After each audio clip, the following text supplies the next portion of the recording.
Hello, everybody. You're listening to Fireside Paranormal Podcast. My name is Jordan Cline. Again, another fun show this week. I have paranormal investigator Karl Crabtree talking about some of his experiences and some of the things he's lived through. Very, very interesting. Before we get into that, remember to go check out Wicked Cat Clothing. Spooky season doesn't just last a month. Shop Wicked Cat Clothing year-round to get your horror, paranormal, spooky, and Halloween apparel. Go to wickedcatclothing.com, shop apparel and accessories now, and save 30% off with code FIRESIDE30. I will say I really enjoyed here lately doing these expos and conventions. I think it's a lot of fun. I get to meet a lot of really neat folks. I like using the stories that they give me for these featured stories. But remember, if you want to be one of our featured stories out there, make sure to email me, firesideparanormalpodcast@gmail.com. so we can get your story out there. We've had a few people send in. We've also had a couple groups start sending things in too. I really would like to start adding some experiences or some evidence from some paranormal groups out there. I think that would be really neat to hear what's going on with them. This week's featured story is from Starla. Okay, so every house I've ever lived in has had spiritual activity. Tell me your name and where you're from. I'm Starla. I'm from Chillicothe. My whole family is very spiritual, so from a young age, we would read tea leaves and coffee grounds and do not so much paranormal stuff, but it was spiritualism for us. So my houses are constantly active. I just moved into a new house. And when I first moved in, a couple of my friends came over and they said, "Oh, nobody's here." And I said, "Yet." Now that I've been there for a couple of months, it is starting to get active again. There are bumps, people get brushed, they're smelling things in the middle of the night. And my one friend came and said, "Were you making coffee at 1 a.m.? And it's like, of course not. And I said, "But let's leave some coffee out for the spirits because obviously that's what they want." It settles them down. It makes them happy. They love their coffee. They love their rum. They love their cigars. Thank you so much, Starla. And again, if you would like to be our featured story, email us at firesideparanormalpodcast@gmail.com. You can either just write it out or you can record it and send it, and we can add it. All right, I want to get to our guest today. So join me by the fire as we welcome Karl Crabtree. He is a paranormal investigator. Karl, you with us? Yes, I am. Hey, Karl, tell me about what you do. I like to go to locations, try to contact anybody that is willing to talk to me. And I've been doing this most of my life, so I'm pretty comfortable at it. And it's kind of like a long life journey. Okay, the investigations themselves is a long life journey? Just start off at a very young age. Okay. Now, how long would you say you've been doing it? Communicating with the dead probably since I was about 13, 14 years old. Wow. And when you communicate, because we've had several guests on that say they can see the dead and talk to the dead. Each one has like a different, how do I want to say, not necessarily view. They see them different ways. They feel the impressions different ways. They appear to them different ways. Do you see them as well? Occasionally, but everybody's different. Yeah. Some people, it just depends on what's your strongest sense. Like me, I'm more empathic, so I have clairvoyant traits. And what I mean by traits is I never know when or where or who I'm going to see. And it kind of, honestly, most of the time, it kind of catches me off guard. So And when you see something, like, would each person, like, you see me, it's going to look one way, and you see, like, my wife Sarah come out, you'd see her like a completely different way than you would see me. no, to me they appear gray, almost like an old black and white film. Okay. And yeah, and only a few times have I seen like an apparition to where it had color, but 99.9% of the time it's gray, almost like a black and white.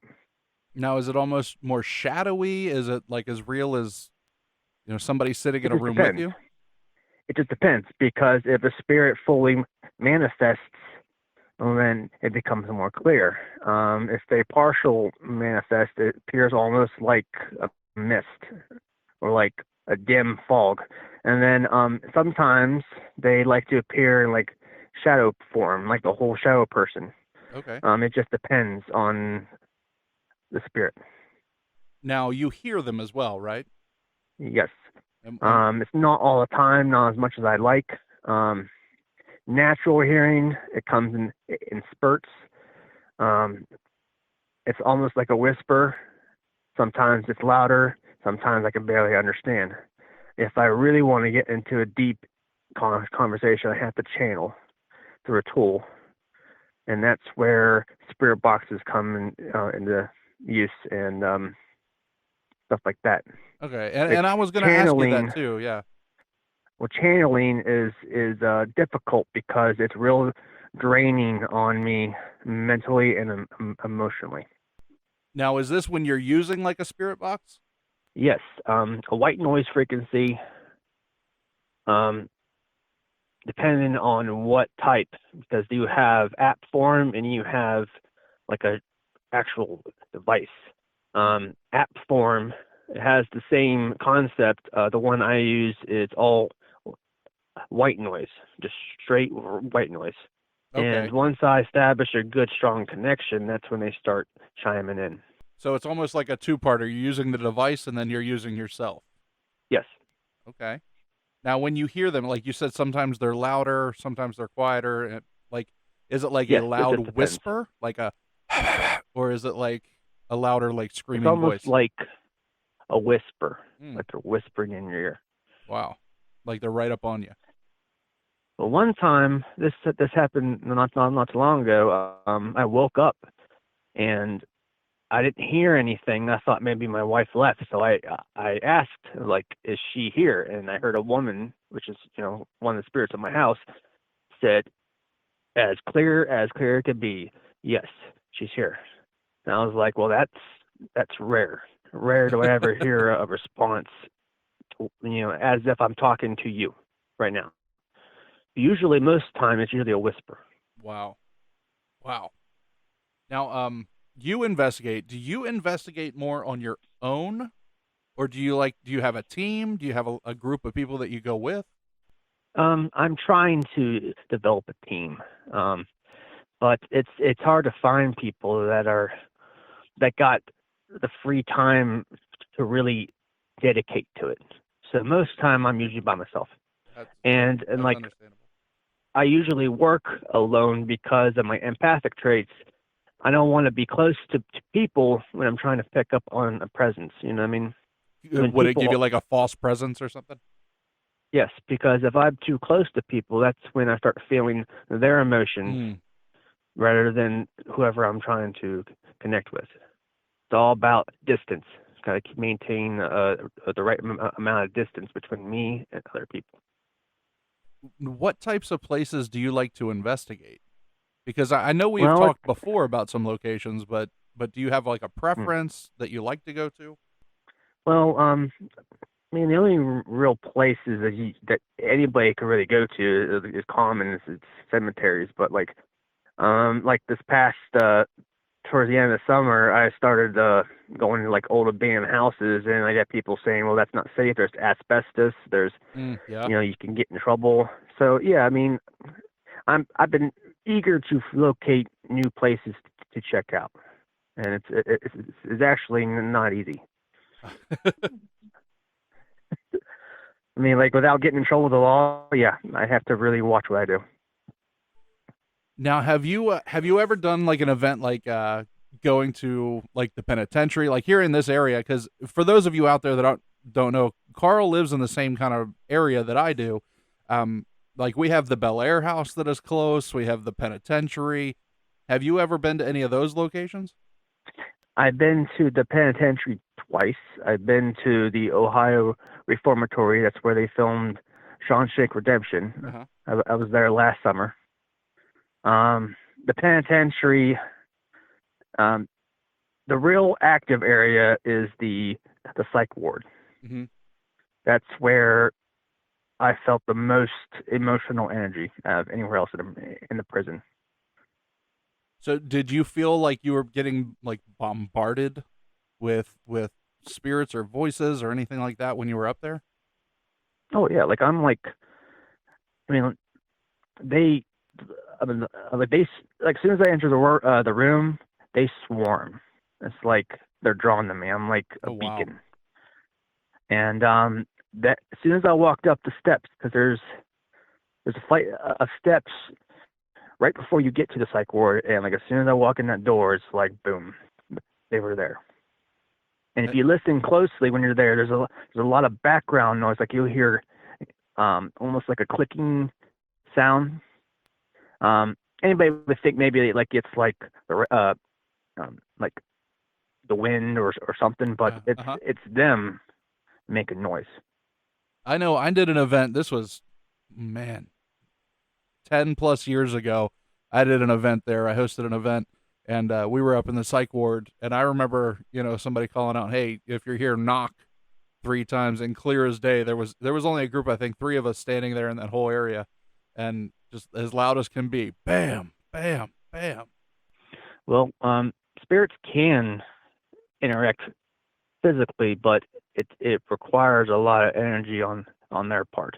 And like if it's harder for them, like in locations where there's nothing for them to feed on, because they need the energy source in order to, they need to feed off something. That's why people and, anything with like batteries will drain energy from the batteries. They'll feed off a person because like after a while I feel drained because they're using me as a battery in order to talk to me. And there's like if a person says like I feel fatigued or like I don't feel good, I'm dizzy, well that's because they've been feeding off you the entire time. You've been there. Almost like an energy vampire. Yes, energy vampire. But yeah, that's common with all spirits. They need a battery and something to feed on so they can, manifest. It's very common. Here's a crazy question, and I know you go out and you do things alone, so the energy level, is all you, so you're getting drained. Have you ever thought of taking like, I don't know, a bag full of batteries or a car battery or something just like with you? Does that help? Does that do anything? I found a solution for that. I bought one of those battery packs, and you get a full charge. Like you can plug in anything like household things. And I bought a Tesla coil. Okay. And I mean, I don't know if you ever heard of Tesla coil. Yeah. I plugged it in. It lights up. Big pink sparks come up top, and they are feeding off of that instead of me. All right. So you take a Tesla coil with you on investigations? Yes. I have it so that like if I'm going to be there for a long period of time, I have something to keep me from getting tired too soon. And like Tesla coil, you can feel the energy coming off of that thing. Now, how big is it? Because I when I look online and look up Tesla coils, they're huge. They have mini ones. The one I bought is from China.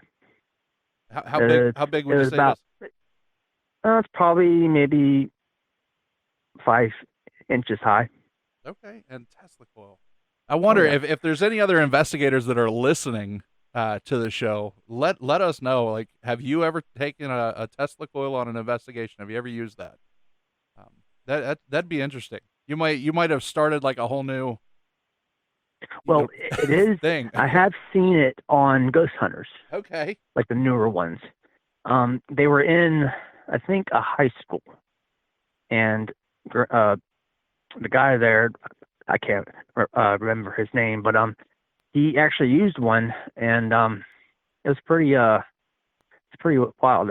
That's what got me interested in buying one in the first place, because I saw it advertised on Ghost Hunters. And one episode, it was they revealed a portal using fog and a Tesla coil, and I thought that was like amazing. I was like, I gotta get myself one of those. Using fog as well. Like, what did the portal Oh yeah, look like? it was like you could see in the fog like a spiral motion, Okay. like a spiritual portal, which portals do exist. I've seen them apparition form, but I had like a brief moment that I saw a round hole in the wall of light, and I saw arms reaching through as if something was trying to get through. It was only for like a few moments, but that was probably the most freaky thing I ever saw in my life. Wow. Yeah, portals. It'd be portals of light. Now this is Now, crazy. I can't tell you where they go. And portal is a new, I guess, idea for me. Back when I was, hot and heavy into doing investigations, many moons ago, they were called vortexes. And I learned that because I was like, what the heck is a portal? There's portals everywhere now. And I had another guest that was on the show. I believe it was Ron Murphy. He's like, I believe back in our day it was called a vortex. So, well, spirits can punch holes into this world. You can't see them, but they try. But portals are, yeah, they're everywhere. You just can't physically see it. I mean, that's the problem. But me, it was clear and very bright, and like I don't get scared. I'm just looking at this thing. I was like, what is this?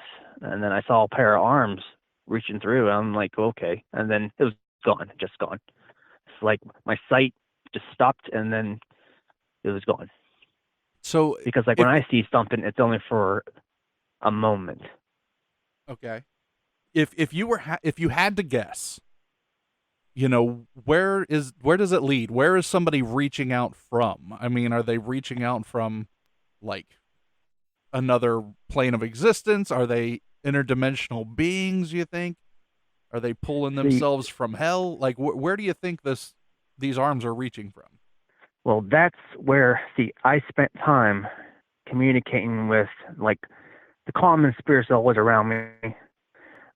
There are ones that I meet, and there's ones that's around me all the time. Uh-huh. And I asked them, I was like, trying to get information out of what it's like where they're at. It's almost like another dimension. It's the spirit world coexists with the physical world. They're like, they're like two sides of a piece of paper. One side's our world, and then the other side is their world. And they can see and hear everything we're doing, but we can't see them. It's like a one-way mirror. Almost like in interrogation rooms in police. You'll see them standing on one side looking in, but to the person on the other side of the room, it's just a mirror. That's how it is for them. That's very interesting. Now, you say you have, spirits around you all the time. Are those the ones that you said were in your home? Yes. And yes. I have 4, for sure. And who are they? They're previous owners that lived on the property years ago. I didn't learn their names till a good year after I moved in, because they were real hesitant of telling me their names. So if you know a spirit's name, it kind of gives you power over them. Okay. You understand? So they were real hesitant because they knew what I could do, and I think they were just nervous. They didn't want me to find out too much, but I found out anyways. Persistence. Yes. The female She passed away in the house in 1974, I think. I'm pretty sure. And I first saw her about a week after we moved in, and she appeared to me like young, and like I almost thought maybe she was maybe in her 20s or 30s, but found out later that she actually lived, I think, to her 50s. But she appeared to me in that, old-fashioned hair in like a bun, dress, or like what? I'm not almost maybe like the 50s to the 60s style, but yeah, it's kind of how she would have dressed in her 20s and 30s. Yes, yep. Mm-hmm. And she just sat there and smiling at me, like, and like that told me like she wanted me to know she was there. The thing is, she died in our bedroom, and that's where I saw her, and that's her little area.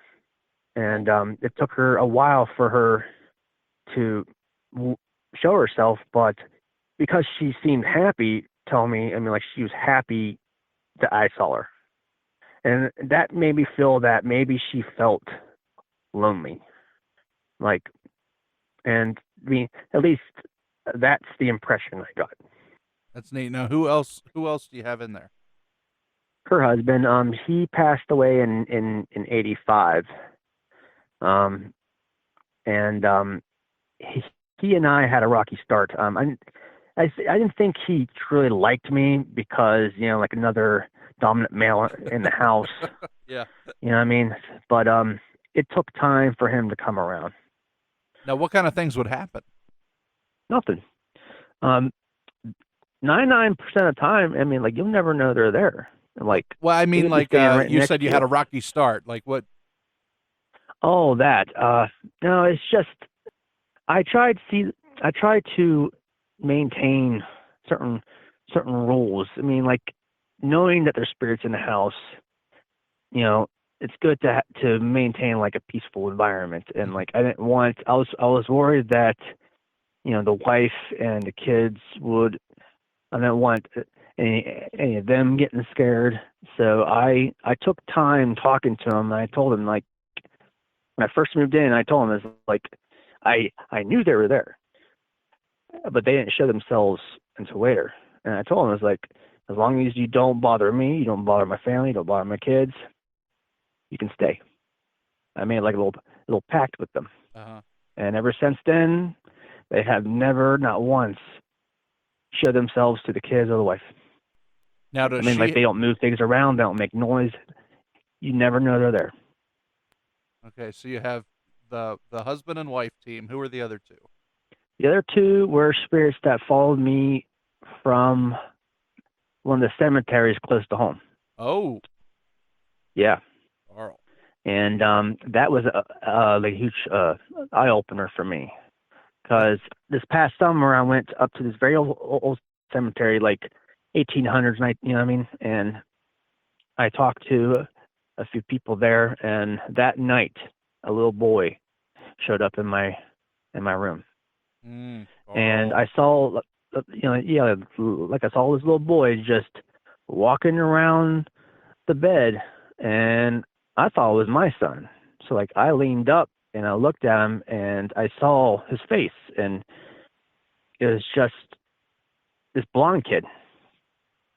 And I was like, oh. And then it was like he was gone. And see, like that's the bad part about it, is like my sight only lasts for like a moment. Yeah. It doesn't stay on. Like a flash. And it is frustrating because like when I try to talk to them, I try to, they don't stick around for very long. So, just one of those things I have to put up with, No, I think, man, I've heard some stories about kid ghosts. How do you, and not good ones, Carl. How do you protect yourself? It's strange because it was him and his mother. Okay. And his mother was saying how she's hiding from him. And I'm thinking, first thought that came in my head was probably the boy's father, or like a male figure. But I'm thinking, I was like, I'm like, these people got to be at least 100 years old. Yeah. Just imagine running from someone for 100 years. Wow. So, and I tried to, like, I didn't want to push her, but like I tried my best to try to get some answers. And she was real hesitant of telling me, but like at least she told me her name and her boy's name. And like the very next night when I got home from work, that's when the person she was running from found him. And I was like, oh God, who's this guy? Because In your house. this person just walked in my house. And it made me think, I was like, can anybody just walk in my house? You know, and that's when I started setting barriers, because now they can't enter unless they're invited. But I later learned that it was the boy's father, and he had committed suicide. But like it made me question. I was like, and like I'm not real comfortable, you know, jumping into like religious talk. But I got you. Like there's a lot of things which, you know, made me question the whole, you know, what happens to a spirit if they take their own life. Apparently they're still here. And I question was like, how did he kill himself? And that's when he got like a little offensive. It's like he didn't want me to know too much. But you know, he hasn't given me any problems. You know what I mean? Like he's just like the others. You know what I mean? Like he doesn't bother anybody. Like he's quiet. Is he in your house too? Oh yeah. Oh yeah. Is he violent? If I wanted to, I could. If he's chasing, if they're hiding from this one spirit, that doesn't sound like you have a good spirit in your house. Well, that's when. Believe me, I mean, like I've been asking myself that question for a while. It's like, why do I allow this person to stay? It's just, I talked to him. You know, he died young. He's in his 20s. I think he truly wants to be a good husband and father. You know, I mean, like he seems very, like a lot of guilt, and you know, I mean, like it made me want to help him. Like I feel compelled to help them. So I've noticed, you know, I mean, they've been communicating more and bonding with each other. So maybe like I broke a cycle that's been happening over and over again for 100 years. I finally broke it. I gotta ask you this, because I know, like you said, it only comes in flashes, but you know you're there and you can sense them. Yeah. Does your house ever feel crowded? I mean, because you have you, your wife, your children, and then yes. You know, 5 other folks meandering around. Well, there was it came down to it to where I felt like everybody was starting to realize I could talk to them. And like before I started actively doing this, I tried very hard to suppress this. I tried very hard to shut it off. And it worked for a long time. Like it started to get quiet and peaceful. I'm like, finally. Felt normal. Maybe because you weren't giving them the attention? Oh yeah. And then as soon as I woke it back up, that's when this started coming again. And now it's like I have him standing outside the house saying, help me, help me, help me. I'm like, and I honestly, like, it's hard because I don't know how to help them the way that they want helped. The only way that I know how to help them is to try and cross them over. And that's hard, extremely hard. Now I had to clear the house. I had to sage it and, you know, holy water, you know, the way that I know how to cleanse the house. And I cleared them all out and I set boundaries. Once I establish boundaries, they won't enter unless I let them in.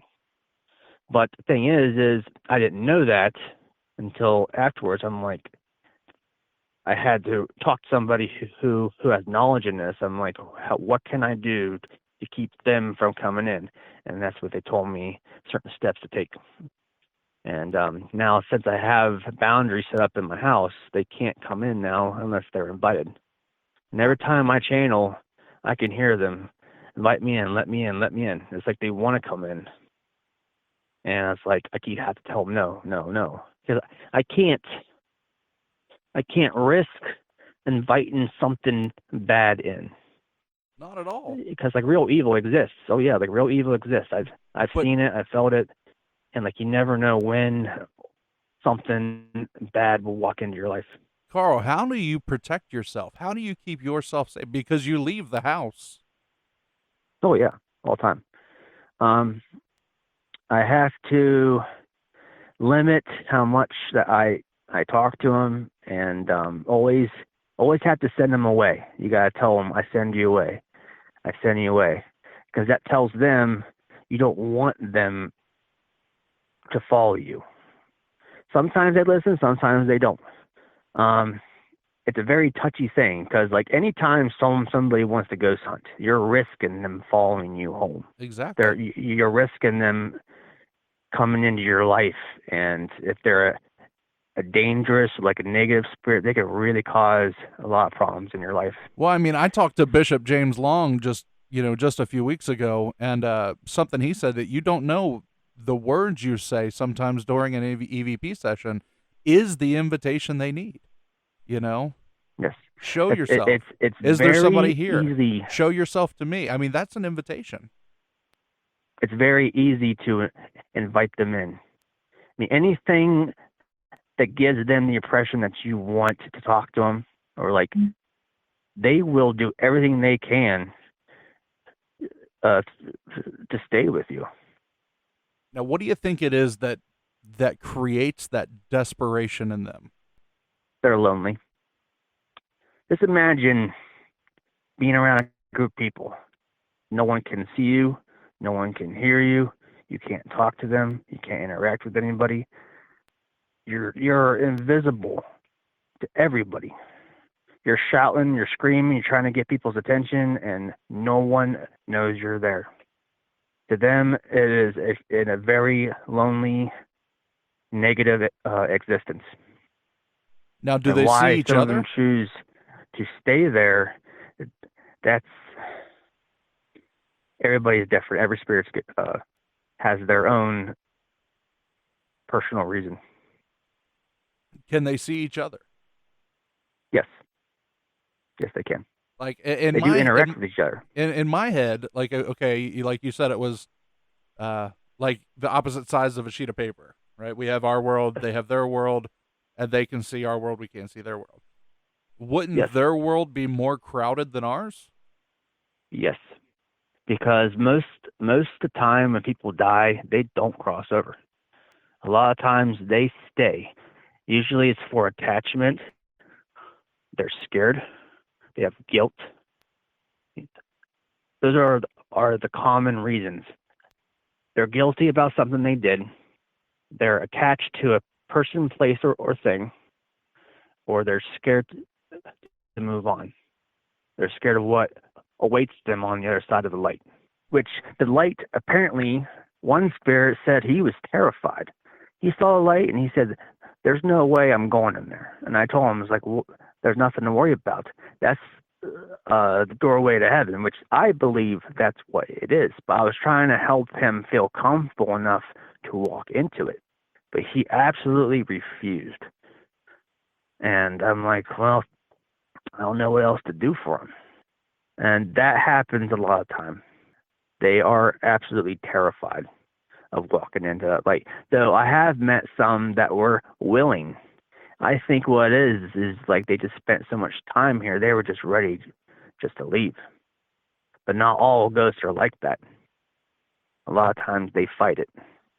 How long do you think that those were here? I've met ghosts that have been here for hundreds of years. Hundreds. I mean, a time isn't effective on them. I mean, once your physical body dies, your spirit can last forever. It's eternal. Yeah. Your soul is immortal. your body's not. And yeah, I've met spirits that have been here for a long time. Wow. But I don't think some of them realize just how long it's been. To them, it could seem like they died yesterday, but really it's been 100, 200, 300 years. So I've met spirits that have no memory of who they were, which I kind of speculated maybe the person had Alzheimer's or dementia or something wrong with them towards the end of their life. But it's still a mystery, and like even I have trouble figuring some of this stuff out. It's just by everything I've learned by taking the time to talk to them. But every spirit's different. Now, when you go on investigations, and this is just a idea that's fumbling around through my head right now, if you have this kind of, I don't want to say attraction, but you're like a mosquito light, and Yes. they're coming at you. Oh yeah. Why go to a cemetery and try to channel if it's coming at you all the time? Can't you just go sit out on your porch and Yes. have a cup of coffee and chat it up? I could do that, but I like to explore areas. I like to get out there. I like the excitement of it. That's why I have a huge interest in ghost hunting. And like I do have my own tools, like a EMF sensor, cameras, Yeah, tell me what kind of equipment you use. I have just the regular like stuff I bought off of ghostshop.com, just the common things. Like I have a digital recorder, camera, traditional spirit box. I have those just to play with. Just something, like to make the night more interesting. I don't need them. Yeah. But I like to have them just to, I like just to have fun. Just because it's fun. I enjoy what I do. There was a time I was scared. Like everybody's scared, especially when you're a child. But like you've been doing this as long as I have, it's like a part of you. Like you get so used to it to where like it doesn't faze you anymore. And I enjoy talking to them. I enjoy getting to know people that have been dead for long periods of time. I met spirits from the 1700s that fought in the war. Wow. I met spirits from the Civil War. Wow. I meet all kinds of people every day, and I like getting to know, but it's just I always have to keep it in the back of my head. Never know when I'm going to run into something bad. Demons are real. How often have you come in contact with something that you would deem a negative entity or demonic or some kind of evil spirit? How often does that happen? Happened to me so far 3 times. Once at an apartment building in Bel Air, once in Flushing, and another from my childhood. A spirit that was toying with me, and you want to share some of that? I could. Where I grew up, there's a lot of negativity. Rough childhood. No family's perfect, but I'm not gonna get into too much detail because it is a personal thing. But no, you're fine. You're fine. Because it was a negative environment, a lot of negative emotion. Negative energy attracts negative spirits, like they're drawn to you. And there was a spirit that used to toy with me, shaking the bed, didn't want to let me sleep. It followed me places that I went, and then I just stopped seeing it. It's like I don't know what happened to it, but I think it's attached to my childhood home. So did it go away maybe when you left? Probably. It tells me that it's attached to the house, not so much to me. Because my dad's a medium too. Mm. And he still lives in a house where, like, I grew up. he's very powerful. He's way more advanced than me, but he doesn't do what I do. But I learned everything from him because like he didn't tell me. I kind of found out because I went to him and said, "Hey, Dad, I'm seeing this, and he said, "Oh, I know." I'm like, "Why couldn't you say something to me?" He waited for me to come to him, and that's when I started learning everything. Is he the one that taught you? Yes. Not everything. There's a lot I had to learn on my own, but he taught me like the basic things about it. But living this type of life, some things you just have to learn on your own. Self-discovery. Try to learn how to use it, and you can't really learn unless you throw yourself out there. So I challenged myself. I would go voluntarily talking to him. That's the only way you're going to get over the fear of it. Instead of being afraid of spirits, you have to face them, and that's when I started learning and getting comfortable. Is by talking to them willingly, and that's where I learned how to do everything. Now, what do you There's think? only so much that my dad taught me. Understood. What do you think the most interesting spirit that's come your way was? I would have to say the male in the house because he did something that kind of the most wild thing ever. He appeared to me like totally different. He didn't look anything like he did in his life because like I did find a picture of him. Uh-huh. But he thought it would be funny to take on the form of someone else, and they can do that. They can manifest any way they want. Spirits are like pure energy, and like they have no physical body, so as long as they have energy to manipulate, they can do anything they want. But he took on the form of like a knight, long white hair, armor, and I'm just sitting there looking at him, like I didn't say nothing. I'm just looking at this, and that's usually how it happens. Like I'm not scared. I'm just like, just my eyes fixed on him, and he walked right past me, and he disappeared. And later on, I asked the male, I was like, "Was that you?" And he just kind of laughed. I'm like, "I thought so." That is incredible. And I know. I knew it because, like, I didn't feel anything negative. Like, I wasn't scared. It's just an apparition. Mm-hmm. It looked like an old medieval knight. And I found out that it was him just looking that way to me. Did he have a sword? No, but he had kind of like an old like Irish or Scottish kilt like around his waist. But yes, like it was armor on top, and like you can tell he had like the army waist. But yeah, like I definitely seen some red and black in there. So you saw color with this like one. Yeah, he's probably Irish or Scottish. How about that? But yeah. Now, does anybody in your family, let's say, because I know your dad, but I know you have a wife and is it child or children?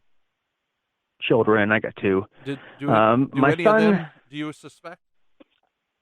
I've been paying very close attention to them. I've been watching for signs to see if they have what I have. And my son said a couple of times when he was younger, he's 9 now, this probably a couple of years ago, he said that there was something in his room. And yes, his room did have a presence. It wasn't very strong, but like I had to get rid of it. And that told me that he might have it, but I don't think it's fully manifested to where it's all the time. My daughter, nothing yet.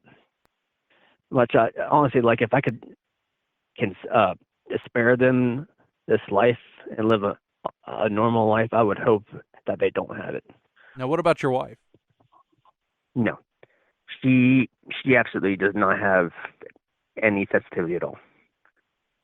When you She's put all, these barriers up at your house, right? yeah, yeah. If let's say your son who's a young child has maybe a gift, could he invite somebody through without you Yes. knowing? Invitation doesn't matter who it is. As long as they live there. Now there is a possibility. I'm not saying it isn't, but I'm not saying it is.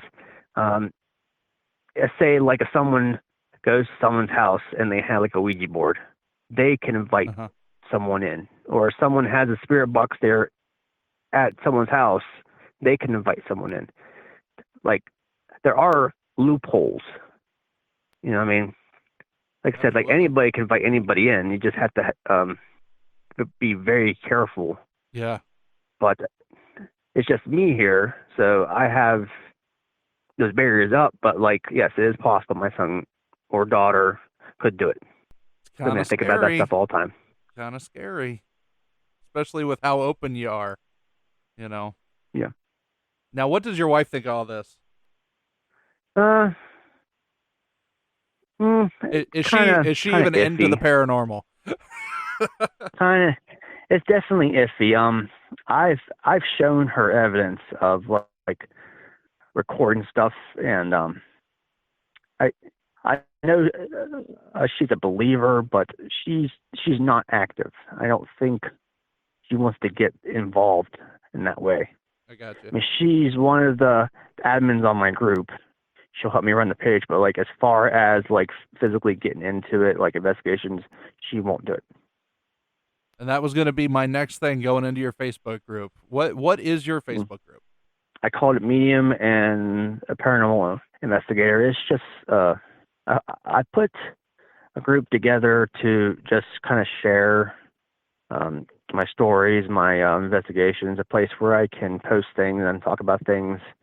And I encourage people to share their stories and share their experiences, but so far, it hasn't really taken off as well as I would like. It's been almost a year now, but it was a start, something to do to catch the public eye. Now, do you put post your investigations and things like that on there? Yep.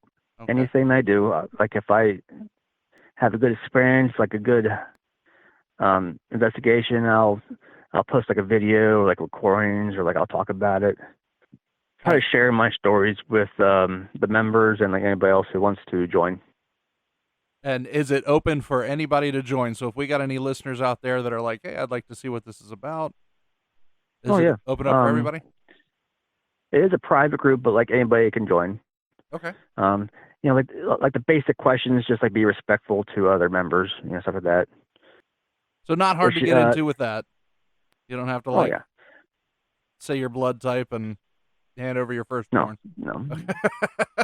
I mean, anybody could join, but it's just the main thing is show respect. I mean, not everybody believes in this type of thing, but if you're a non-believer, don't be rude to people that are. You see, and that's how I feel too. There's so many different ideas and beliefs and theories, and who's to say any one person is right, on what happens here or there. I don't know if you know, but I'm an ordained minister, so I have my views of what happens after death, but it might not necessarily be somebody else's views with that. So if they're telling a story on what they believe, I mean, they believe that with their whole heart. So don't go crashing in on them. It could ruin their whole deal. Yeah. Well, the spirit world is full of mystery. Nobody truly knows. You won't know until it's your time to die and go there. Yeah, you're not going to know until it's too late, and then you're not going to really, care because you're already there. Yeah. Now, are you comfortable with saying where you're located? You could give just a roundabout area. If somebody wants to contact you. Good. Maynard, Ohio is just right outside St. Clairsville. All right, so if you're in, it's town. The Ohio Valley area. Yes. If you have any issues, if you want to reach out to Karl, how would they get in touch with you? The basic thing is you can reach to me through the group or through Messenger on Facebook. Everybody's on Facebook nowadays. That's probably the easiest way to get hold of somebody. I'm very iffy about giving out my number. I don't want No, you're fine with that. just anybody calling me. But a messenger seems like probably like the safest way. So get on Facebook Messenger and look up Karl Crabtree. So if you are you open to go to houses and investigate? Do you do that for families? Oh yeah, yes. I've just recently, I've cleansed a few houses. People that are having trouble, problems. But like investigations, I can go in there. I could do a walkthrough, try to connect with whoever's there, and then I'll give you my results, and then see where you want to go. A cleansing, there's always a possibility a cleansing can fail. There is no guarantees. It's all strictly based on the will of the homeowner. The homeowner needs to be involved. A person cannot cleanse a house unless the homeowner's there, and there's a reason for that. Because the homeowner has authority over the house and the property, and spirits have to obey by the laws of the property and the homeowner. So I can't go into a house and cleanse it unless the owner's there. And it's just a very touchy situation. There's a lot of gray area in there. Uh-huh. The homeowner has to physically tell them to leave. Because I don't own the house. If I tell them to leave, they're going to fight me back. They're going to refuse. So it's strictly on the homeowner. And if the homeowner is scared, well, then you're going to have to get over that fear and face it. Face it and tell it to leave. And that's where people's fears will come into play. Because if they're scared, well, then you're going to have to get over that fear. You're going to have to be strong and, face this thing and make it leave. Is that kind of like one of those, because they own the house, it's almost like the same as if you know their name, that kind of power? Yes. You have power over the house and the property. And all those who are in the house, if you banish them, they have to leave. They may fight you, but yes, the homeowner plays a huge part in the house cleansing, and that's one of the main things that I bring to their attention before I even do it. Very interesting. Very cool. Karl, we are out of time. I want to thank you very much for coming on the show this week.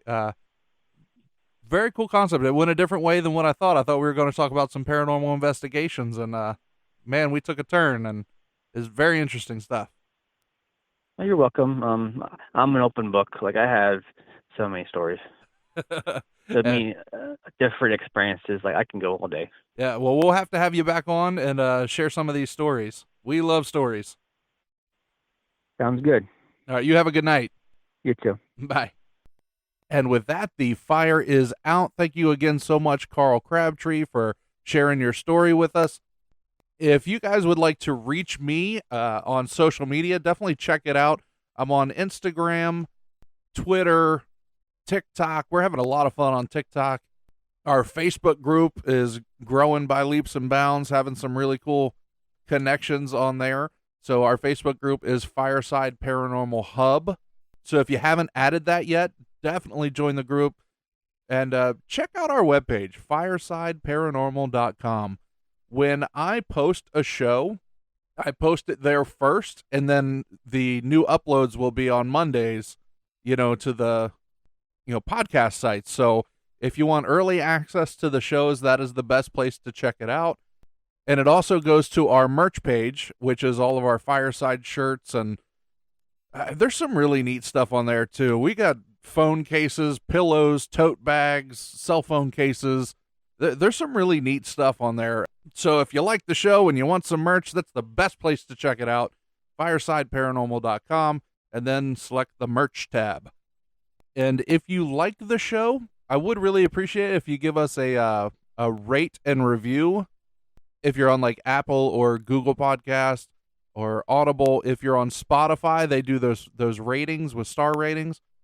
If you would help me out with that, because that gets more people listening to the show. I do appreciate every single one of you. Thank you so much for giving me a little bit of your time each week. And until next week, everybody, don't be afraid, only believe.